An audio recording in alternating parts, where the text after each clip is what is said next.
इस वीडियो में हम क्लास 10th के चैप्टर निर्देशांक ज्यामिति यानी कि कोऑर्डिनेट ज्योमेट्री के बारे में पढ़ना है। तो इसमें जो कोऑर्डिनेट ज्योमेट्री जो होती है, इसमें दो अक्ष होते हैं, एक्स और वाई। ठीक है, यह देखिए, यह एक्स अक्ष है और यह वाई अक्ष है। ठीक है, इसमें जो है यह इसका मध्य बिंदु होता है, यह मूल बिंदु कहते हैं, मूल बिंदु। एक्स अक्ष को हम जो है कि भुज भी कहते हैं, इसका एक और नाम होता है भुज होता है। और वाई अक्ष को जो है हम कोटि के नाम से भी जानते हैं, यानी कि एक्स अक्ष के निर्देशांक को भुज और वाई अक्ष के निर्देशांक को कोटि कहते हैं।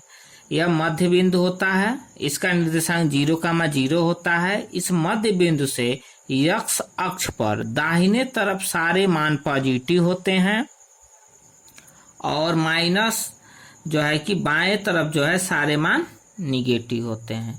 इसी मूल बिंदु से वाई अक्ष पे ऊर्ध्वाधर ऊपर की दिशा में सारे मान पॉजिटिव होते हैं और नीचे की दिशा में सारे मान निगेटिव होते हैं। और जो है कि जब इनका निर्देशांक लिखा जाता है तो पहले भुज का निर्देशांक लिखा जाता है, उसके बाद कोटि का निर्देशांक लिखा जाता है। तो देखिए, यह मूल बिंदु से इधर जो है सारे मान पॉजिटिव होते हैं और ऊपर भी मान पॉजिटिव होते हैं। तो यहाँ पे जो प्रथम चतुर्थांश, इसका नाम होता है, देख लीजिए, इसका नाम है प्रथम चतुर्थांश।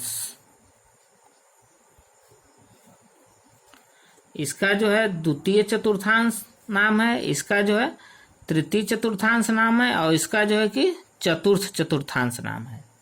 ठीक है, और जब इनके चतुर्थांशों में जो निर्देशांक लिखे जाते हैं तो प्रत्येक चतुर्थांश में जो चिन्ह होते हैं, जैसे यहाँ देखिए, यह प्लस है, यह भी प्लस है, तो इसमें जो चिन्ह होते हैं प्लस कामा प्लस का होता है। इसी तरह से द्वितीय चतुर्थांश में इधर एक्स अक्ष का पहले लिखा जाएगा यानी कि भुज का, तो यह माइनस है और जो है कि वाई का जो है कि प्लस है, तो हम इसका लिखेंगे माइनस कामा प्लस होता है। ठीक, इसी प्रकार तृतीय चतुर्थांश में भी देखिए, यहाँ माइनस है और यह भी माइनस है, भुज और कोटि दोनों माइनस है, अतः इसमें जो है कि इसमें जो है इसका निर्देशांक माइनस कामा माइनस में होता है। फिर इसी तरह से चतुर्थ चतुर्थांश में प्लस कामा माइनस होता है। ठीक है,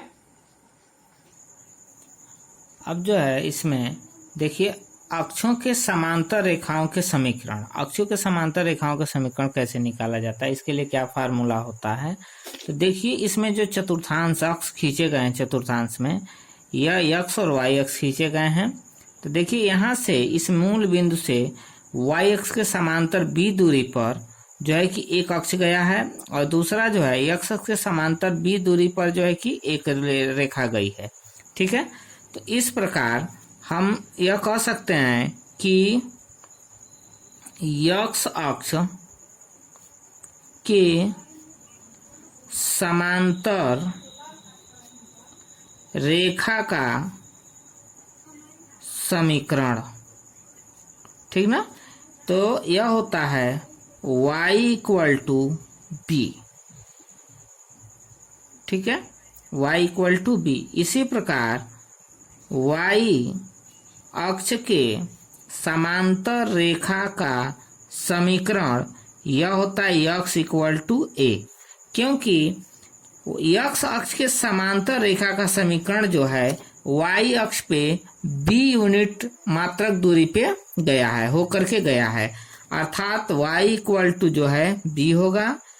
उसके बाद y अक्ष के समांतर रेखा का समीकरण x अक्ष के a यूनिट दूरी से होकर के गया है, जो समांतर है y अक्ष के, अर्थात हम x इक्वल टू a लिख सकते हैं। अगला जो होता है, जैसे दो बिंदुओं के मध्य बिंदु का निर्देशांक कैसे निकाला जाता है। जैसे देखिए कि एक रेखा दी गई है, उनके दो छोर दिए गए हैं, पहला जो है a और दूसरा b, एक प्रथम सिरा है, एक द्वितीय सिरा है। पहले सिरे का निर्देशांक जो है कि x1 और y1 है, दूसरे सिरे का निर्देशांक x2 और y2 है। तो इसके मध्य बिंदु का सपोज करिए कि यहाँ P दिया है, इसका निर्देशांक हमको निकालना है मध्य बिंदु का। तो मध्य बिंदु का निर्देशांक बराबर होता है दो बिंदुओं के बीच मध्य बिंदु का निर्देशांक, यानी कि मध्य बिंदु का निर्देशांक, मध्य बिंदु का निर्देशांक इक्वल टू होता है x2 प्लस x1/2 कामा y1 प्लस y2/2, जो है कि यही फार्मूला होता है मध्य बिंदु का निर्देशांक निकालने के लिए। होता है x1 प्लस x2/2 कामा y1 प्लस y2/2।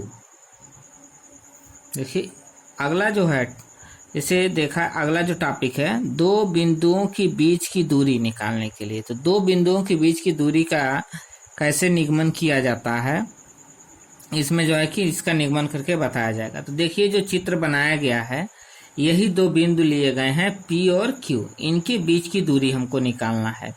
तो देखिए यहाँ से लेकर के और यहाँ तक की जो दूरी है हम इसको x1 माने हैं, फिर यहाँ से y अक्ष से लेकर के और इस बिंदु तक की दूरी को हम जो है कि ST जो रेखा है वहाँ तक x2 माने हैं।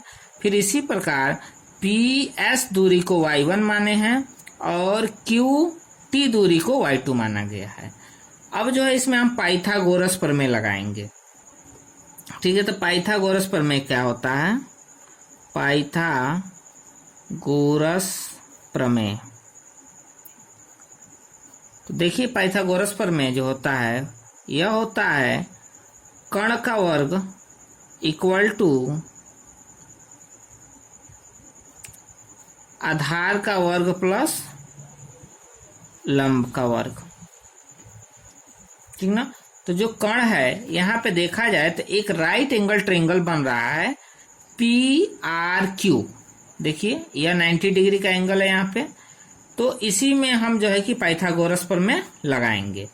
तो पाइथागोरस प्रमेय लगाएंगे तो यह कर्ण हो जाएगा। देखिए कर्ण होगा PQ, तो यह होगा PQ का स्क्वायर इक्वल टू आधार इसमें जो है कि RP होगा, RP का स्क्वायर प्लस लंब जो है QR होगा, QR का स्क्वायर हो जाएगा। R देखिए यह RP जो है, RP यही दूरी है। तो यह दूरी जो है हम x2 माइनस यदि x1 कर देते हैं तो हमें RP दूरी मिल जाएगी। यानी कि यहाँ से यहाँ तक की दूरी में से यह दूरी यदि हम घटा दें तो यह पूरी दूरी हमको मिल जाएगी।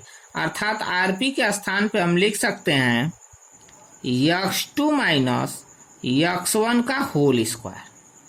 फिर जो इसी प्रकार हमें QR चाहिए, Q और R, तो यह पूरा y2 है और यहाँ से जो है कि वह दूरी y1 मानी गई है। अर्थात यदि यह दूरी निकाली जाए QR तो यह हो जाएगी y2 माइनस y1। तो इसको लिख सकते हैं हम y2 माइनस y1 का स्क्वायर। R देखिए हम लिख सकते हैं PQ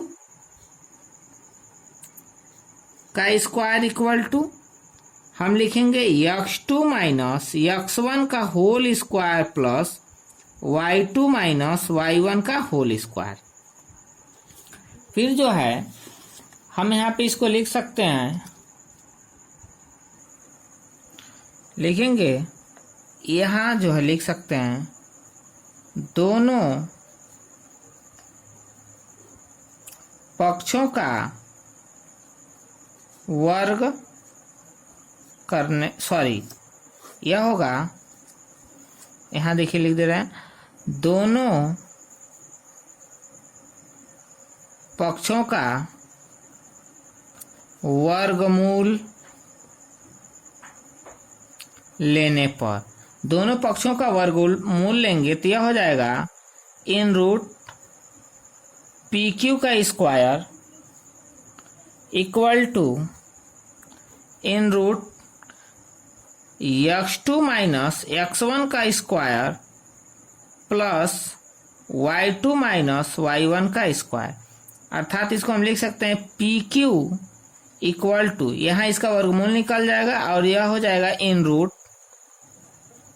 x2 माइनस x1 का whole square plus y2 minus y1 का होल स्क्वायर।